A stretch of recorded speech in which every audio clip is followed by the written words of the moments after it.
Imagine viver em um lugar onde o simples fato de ser mulher é quase uma sentença de invisibilidade. Onde meninas nascem já preparadas para servir, trabalhar e sofrer, muitas vezes sem direito à própria voz. Agora, adicione a isso ruas sem saneamento, bairros inteiros cobertos de lixo, um calor sufocante e um nível de pobreza que parece ter congelado no tempo. Esse lugar existe e é mais populoso do que muitos imaginam. Se no primeiro bloco você já sentiu o impacto da realidade dessas mulheres, o que vem agora vai te deixar ainda mais chocado. O Bangladesh é o segundo maior exportador de roupas do mundo.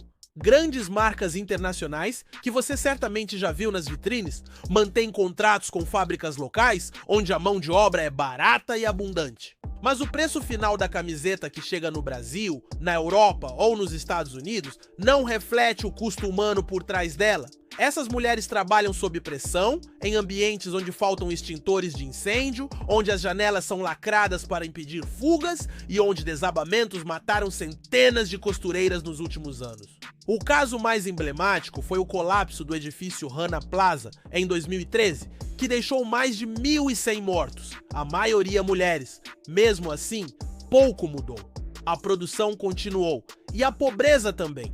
O que revolta é que muitas dessas trabalhadoras aceitam condições desumanas por desespero. É isso ou a fome? Nas áreas mais pobres, especialmente no interior do país, meninas são forçadas a se casar muito cedo, às vezes com apenas 13 ou 14 anos. Se não trabalham, são entregues como esposas. E se tentam sair, são rejeitadas por suas famílias. O destino de muitas? A prostituição ou o trabalho forçado. Existem bairros em Dhaka onde centenas de mulheres vivem como prisioneiras dentro de bordéis, vigiadas por cafetões, com clientes vindos das áreas mais ricas da cidade. A maioria sequer sabe ler ou escrever e ainda assim sonha com algo melhor.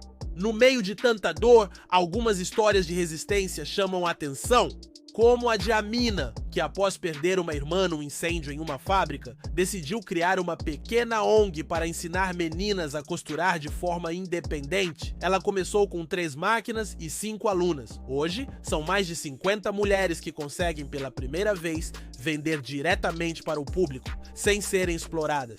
Mas Amina é exceção. A regra ainda é sofrimento silencioso, sem voz e sem visibilidade. As autoridades locais falam em progresso, mas os investimentos ainda se concentram em infraestrutura urbana ou em setores voltados para o turismo e exportação.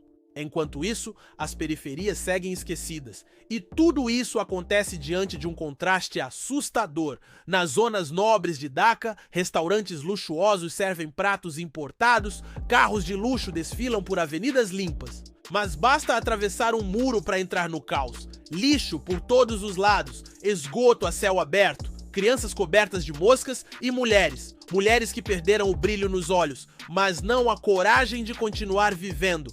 Reflexão final. Quantas dessas histórias você já ouviu?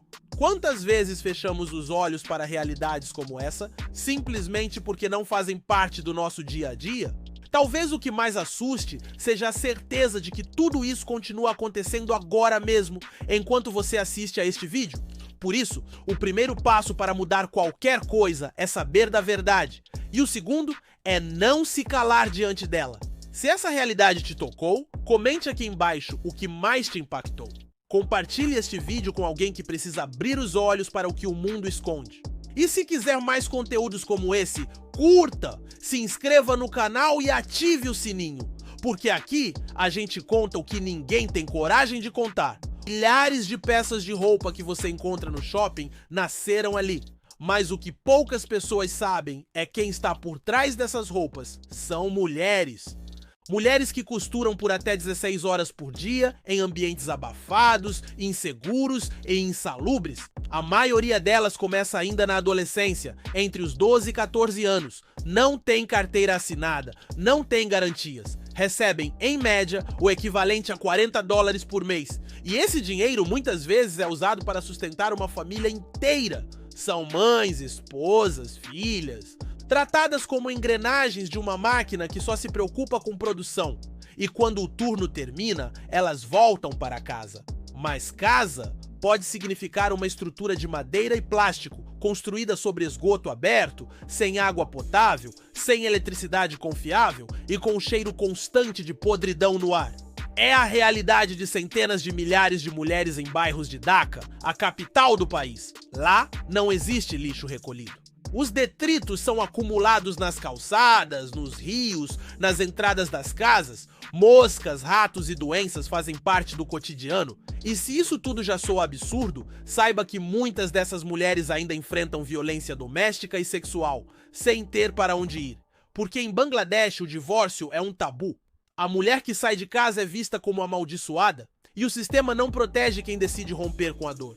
Elas são presas na cultura, presas na pobreza, presas na sujeira. E tudo isso é considerado normal, mas o problema vai além da miséria. Existem bairros inteiros onde mulheres trabalham como catadoras de lixo.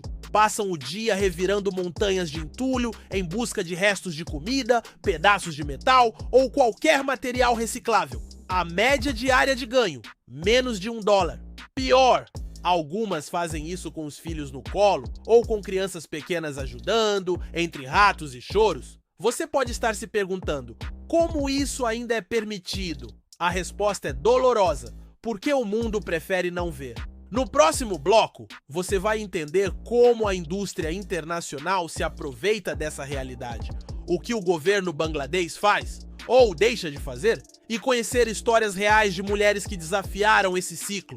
Prepare-se para verdades incômodas que foram escondidas por muito tempo.